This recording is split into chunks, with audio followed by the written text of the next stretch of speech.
Hello, welcome back. My name is Dr. George Mochocki. Today we're going to be talking about managing the merchandise planning process. For some of you, you're going, boring. If you're looking at the merchandise process, what do you open up, show your customers, your client, your product, your service? How do you present it? If you're buying inventory next to your employee is the next biggest expense all retailers have. How much inventory do I keep? Do I use just-in-time inventory? How do I do my turnover rate? How do I do my flow-through rate? How do I check what I sold last month for this month to make sure I have the right size? How do I check the external environment to make sure that my demographic hasn't changed? I'm buying clothes for, let's say, I'm Polish or a Polish type of individual, certain color combination. Now the neighborhood changed, and I have maybe Russian, similar, and now it changed again, and maybe I have Hispanic, or maybe I have Asian, or maybe I have people from Middle East, and now the color scheme changed. I have to adjust their sizes, their taste changes. I have to adjust my inventory, constantly monitoring it, because this is what this whole chapter is. If you're a buyer or a seller, you have to understand your retailer, what he or she is going through, how they're trying to manage this cost. Remember, they have to buy their inventory 6 months in advance. They're making assumptions, figuring what the trend's going to be, what's the fashion going to be. You as a buyer or another retailer have to figure that out. Or you could help if you're a buyer or a seller in the supply chain that we're going to be talking about. You're going to tell them, here's what we forecast. Here's the color for this year. Here's what the style. Remember, all these styles doesn't come overnight. They're already generated into the process. They already know what the next style is going to be in 3 years down the road. It's at least their assumption, their planning. Okay, so this is what it's going to be. So what's merchandise plan? Now, make sure you open up your concept maps. You already have them, and that's how you're going to take your notes. You always take your notes with these. So I'm just going to go real quickly. We already did this, so I'm going to try to keep this under 20 minutes. All my lectures are under 20 minutes. It used to be an hour. People go, oh my God, Dr. George, you got to read this and do this. So we're going to do it under 20 minutes. You use the publisher's materials, and when you're in my class, either face-to-face or online, you can print out these concept maps. I'm just going to open them up. I don't go into all detail. I want you to do some exploring and learning on your own. Okay, merchandise management, process by which, let me just move this over here. Okay, and I'll bring it up in here, and I'll make it a little bit larger for myself. So I already got my glasses. Process in which retailer, here we go, attempts to offer the appropriate quantity of right merchandise in the right place at the right time. Hey, if I had a crystal ball. Oh, I do got a crystal ball. Just kidding. I get a lot of stuff when I was in the corporate world, and I just brought it back in now. I do it in my own home office. Okay, so here's what we have. So at the right time, that is the whole challenge. How do I get everything at the right time? How do I get all? It's almost like a wedding plan. How do I make everything happen at the right time? And remember, you're anticipating. And that is a good thing. It's like a planning, a vacation. You want to make sure I got the right time. I got the revenue. I've got the reservation. I got everything else. This is what this whole planning process is. Okay, so now a quick overview. And I've got, so you're going to be looking at merchandise group. You're looking at your department. You're looking at different classification within each one of these segments that we've been reading about. Ways to manage a category, and I'll go to assortment, the customers. Look, when you're looking at a category in your management, you have what customers want, and you also have what they substitutes for another one. All right, and they have something like this, a category management. If you look at it, I think the author talked about, I forgot the captain, category captain, vendor. Let me see, who do they have? Antitrust. I'm babbling. That's okay. Grocery stores. So they'll have the main brand is bringing in, and they'll have their own home brand, and we're going to be talk later on, or other information that tied in as a substitute in case you don't want to spend the extra money or you're thinking you get a better deal. The whole thing is your customers. If you're in an area and your clientele are thrift shoppers, you still have the main brand, and then you have the thrift product or the product that is at the affordable cost for that demographic. But then they could say, oh man, there's no difference. Why should I buy this one for $10 more? I could get this one for $5. You got the same ingredients. A lot of times it has the same ingredients. A lot of times made by the same manufacturer, but the base may be a little different. There's always something different. The main ingredients is always there. Whatever it says, it's the base. Okay? Evaluating performance. So when you're looking at evaluating performance, you're looking at gross margin or percentage of sales. So you have to look at your stock to ratio to your net sales. And this is the math. We talked about this. The author had a real nice video on this. Just to understand. So look at it. This is how you're looking at to make sure that you're on target, that your sales represents what your inventory is. Okay? All right, so measuring stock is another way. The stock to sales to stock ratio, most accurate. Measure inventory level at the end of each day and divide by the sum of 365. Typically done on an annual basis. Bakery department, super store. They're always changing. Look, they can't wait on the year. They have to do it by the day. You go to Mariano's, they got by the hour. They got the day and the hour was made. Oh, this was made a little fresher. People want that. I have to know what I'm paying for. If it makes after 24 hours, still good to me. I keep it in my house for a while. But they start discounting because you want to move that inventory out to bring new inventory in. Okay, but there's some people who want that inventory at a lower price. They're not the concern. Okay, now estimating inventory divided by the sum. Okay, so we had this, and this is just another way of estimating. You have to estimate, especially in a bakery, how much you want to make each day. COVID-19 threw a lot of stuff out. Now you see the inventory coming back in because people are doing more coming out. There's more not relaxation. There's more therapeutic. There's more vaccines. Whatever you take it on, I don't really care. But you have ways of saying, hey, it's not that bad. I could go out there, and if I do get it, there's a way to, it's not the end of the world. Okay? Okay, and then here's how you improve it. Inventory turnover and increase gross margin. Okay, now the merchandising planning. When you look at, now, let me just give you this thing. Here's how it goes. You have to go from the forecast, and here's the chapters where they're doing. You have to develop what your assessment assortment plan is. And it depends on the depth and breadth, and we talked about that in the chapters, is how many of each color, how many of each size. Oh my goodness. But you have to have an idea. When you first start off as your new business, it is a little bit harder. As your business grows, you get to know your customer. And the way you get to know your customer, you got to spend time in the shop. You got to be there. Or if you're not in there, if you're a number cruncher, that's fine. You have cameras. For security reasons, you can see what the customers are looking at. You could look at your inventory. All this data coming in from, when you look at companies, you look at it, that's data mining. I'm doing data mining at a micro level in my own little shop. That's how you have to be successful, okay? So now you determine it. And look, you determine, don't overbuy, I gotta buy thousands. It may not work. Buy some, see how it is. After you get your first year in, you've got actual numbers. And then you could look at what's going on in the environment, and that's what, do you like it or not, they say hunches. I'm looking at intuition. We have that intuitive spirit of us that we're independent thinker, critical thinkers. I'm creative. I'm looking at this. I think this is going to go this way, but something in your stomach says, oh, George, are you right? Are you right? And a lot of times, if you always, you have to learn to develop that. That's all I'm trying to tell you. I teach management sales. The whole thing is you have to get that, develop that intuition. I'm not being sexist, but ladies have that intuitive spirit or nature turn on quicker than us. That's not, I gotta have factual.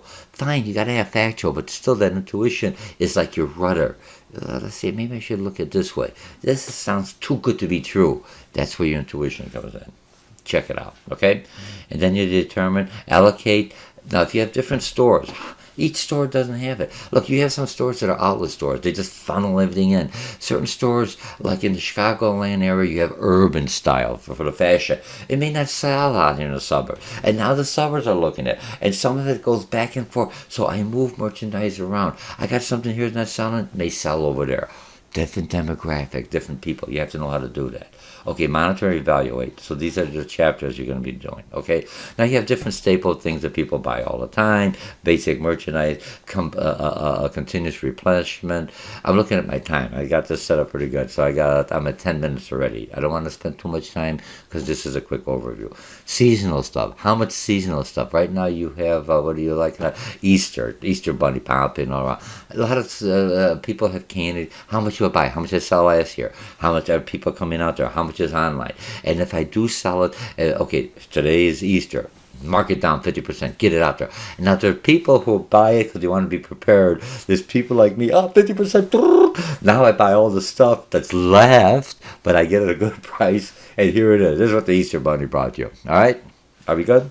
Okay, and Easter has more. I'm not trying to be degrading or anything else, because it does have a spiritual value to it. So remember, I'm a retailer. So if I'm in an area that's close to a synagogue, well, not a synagogue, they don't believe in Easter, a church or something else on that, you know what I mean? So then I may have more of a Christian type of atmosphere versus if I'm looking at Passovers here. So I may change something on there. You have to adjust your decor within that, but you're bringing merchandise that people want, that people are going to buy. They may buy more for this season. How much? I don't get stuck with it. Later on, sell it off. Or buy stuff that I could sell off later on. I think Jewel and Costco does that. They don't have Easter bunnies. They just say, here's the candy. What's the difference? You know what I mean? They can sell it all year long. Okay, forecasting category sales, used to, and this is basically what I'm talking about. You know, historical sales data, previous sales, in-depth interviews. Ask people, hey, what do you think for the holiday? I just like that. Whatever they want is what you have to adjust. Remember, when you have one or two individuals and you're communicating, and you say one and another one's thinking the same thing too, let's try it. Don't go wild on it, just go a little, and oh man, this is really working. So now you know around this time I got to buy so much of this because I was short last year, or I had too much of this, so I got to cut down this year. But it's a balance. How much you put in? It's almost like a cooked baking something. They don't tell you the whole recipe. They put all the part, but they touch more a little bit more. Okay. Empty seats in an airplane. There's the same thing on hotels. They're looking at how many units are utilized, and those that ain't utilized, turn off the electricity, everything else. Developing an assortment plan. And again, when you're looking at the assortment plan, you look at variety, you look at breadth, how many of the same sizes, how many of the different things, how many of different assortments, different colors. And that is each category, how much do I carry for each one of those, okay? And then you have all this. If I'm just leaving this all out here because I'll just be regurgitating what you already read and we discussed. I just want to hit it on there. Okay, setting inventory and product levels. If I'm looking at this, here's the model stock. Oops, let me bring it over here because I got 200. And remember, you could eliminate it like this when you're writing. When you're using the concept maps, I give it a little more because it's easier for people. When I do it, I get rid of all this. I just go SKU, assortment for purchase. I get rid of all that other stuff. I do this for you because you like full sentences. Each SKU, different models, all right? You got to have a buffer stock. A buffer stock is different than a safety stock. Buffer stock is in case certain peak periods I have a little bit more. Safety stock is after I sold everything else, like I just enough to put it in the front so it looks like the aisles are full and they're not empty. Okay? And then these are just a chart. Remember, numbers do a lot for you. If you're a numbers person, most people are visual. So if I could see the chart, I say, I can see what's going on. Same thing when you're looking at last year's data compared to this data. You could have the numbers next to each other, and you could say this number is larger by this number. You could visually see that. But next to it in accounting, what they would have is a percentage. It increased by 3%. It increased by 20%. So, 20% is a lot bigger. Oh, that's a pretty good jump because you're looking at the whole pie. Remember, it's all language is a visual communication tool. I'd rather have the visual than talking about it, because then I could see it. But when I say 20%, I know I got a pie, 80% and 20%. That's a pretty big chunk. 2%, yeah. And how much am I spending of my sales compared to the flow here, or products that's moving, and that's where I make my adjustments. That's how retailers think. It's all about inventory moving, so I don't get stuck with too much. I don't have too much. Sometimes you have shortages because it's a run. All of a sudden people say, hey, we're going to have it. They're going to be running out of toilet paper. Everybody brought it. People go, what the heck's going on there? We didn't have this. We didn't expect this. But you adjust for the next time. So next time you have a shorter supply, or you make some kind of dealings with the vendor or supplier. Okay. Okay, so establishing control for management. Oh, I'm not doing too good. I'm doing pretty good. I got 5 more minutes.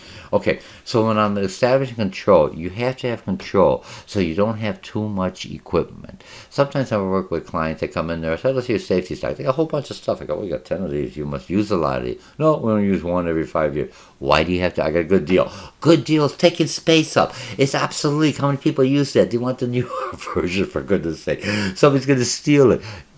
Sell it off now. Well, okay, so make a profit on that. If you only use 1, well, then do 2. Then get rid of the 3. You have inventory that's using space, breeding error, that's not functional, for lack of better words.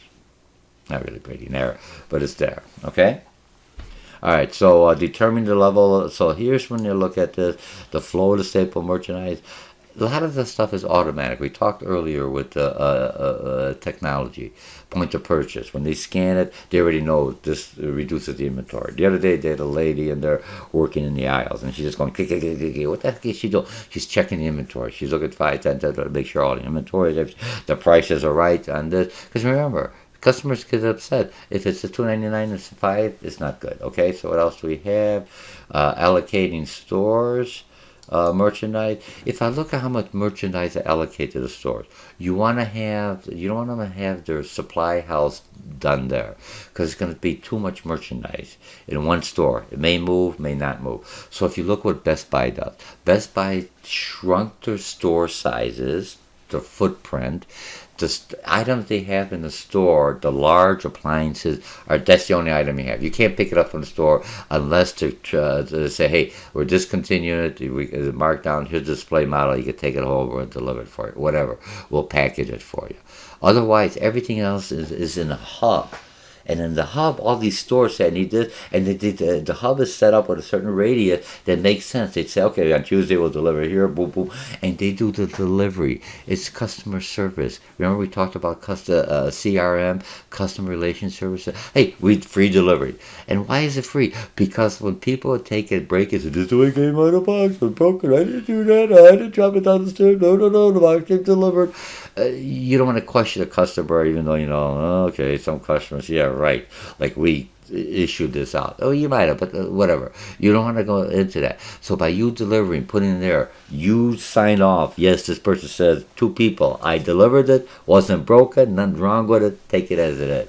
Or if you say the box, take a picture, fine. You have something, but it minimizes that return. Remember when we talked about the supply last time? That return coming in there costs me money. I never make as much as I got a return. I don't want return. I want to minimize that because that's an expense. I got damaged equipment. I got equipment that can't be sold or used. I can sell it at a lower price, and I got to go back into the advertising mode on that. I got 2 more minutes. Okay, timing of merchandise. Okay, so this one here is exhibit different size of averages. So I could go in there. Let's do the last one here, and I got 2 more minutes. Analyzing merchandise prefer. Evaluating merchandise plan using sell-through. Sell-through is how much I get through on a daily basis. This is what retailers think of. In other words, it's inventory turnover. Inventory turnover gives me at the year and how quickly my inventories turn over. You could break it down by the month, how quickly it's turning over. Now I break it down as something that I don't think inventory turnover. I got these donuts. How quickly can I get them through the process and out the door? Sell through on a daily basis. And same thing, but at the end it gives me inventory turnover. I just break it down and set it up so my salespeople, everyone knows I got to move this much inventory. I made this much, I got to sell this much too. If not, turn it down. I think Costco does. If you're looking at their chicken and everything else, they don't throw it away. If they have too much at the end, they know how much they sell. They a lot of times they're at the end of the store that you could take it for nothing. They just give it to you. Just take it home. It says a bonus. The last person started trying to get you out of there. Okay. Some do, some don't. I don't know. Sometimes they don't have anything in there. All right. So you have this. You have sell-through. You have the ABC analysts evaluating vendors using the multi-attribute methods. Let me open this up for you. Okay. So if I'm looking at the rank by sales, gross margin, inventory, turnover, 80-20 principles. When you're looking at most of the stuff that's moving, 80% of my inventory, 20% is really what's moving. The other 80% is sitting there. It moves, so that's the 80%. I may charge a little bit more, or I may not order as much. I try to get that 20%, but I gotta carry it because I don't want to upset the one person who comes in there and buys it because he or she's gonna buy other stuff. That's the whole thing of bringing them into the store is the experience. Okay, I'm running out. And I think I've got everything done in here. Let's see, different methods. Weight score. It's just adding how much each one's working. And this one here is just how they look at reputation. They look at the delivery dates, merchandise quality. Same thing that customers look at me as my store. I look at my suppliers. Remember, I'm a customer to them, and they're a supplier to me. To my customers, I'm a supplier to them, providing them a service. All right, so I'm done. I'm running a little bit over. Let me just expand to level 1. Okay, we covered a lot today. I know for some of you, you're going, this is kind of boring if I'm that. But many of you that are taking my class, not many, but a good majority, you're in the fashion program. You're looking at, you're going to be in the buyer and the supplier end. So you're trying to help the individual doing this. You're trying to tell this store, hey, I'm a resource. I know your customers. I know this is what's selling. And I can guarantee you that if it's not selling, that's what you do. If it's not selling, if it was a small store, a new business, we'll buy the merchandise back at what you paid for it. If they lost money time because you got that, well, blah, blah, blah, whatever. Or I'll discount it back to you later on. What you don't sell, I'll give you 50% off. That's what my cost is, and that's your burden. Trust me, you're still making money on that anyway. All right. So again, today we talked about merchandise planning process. Very important because that's where a lot of your money's tied up to, other than your employees and all the other expenses, and then you get your profit. Trust me, once you understand it, it's not that hard. All right, but you just have to start thinking about it. You're just exposing to a lot of information. Again, my name is Dr. George Mochocki, and I'm at 22 minutes, and I'll see you in the next thing. Thank you very much. Bye.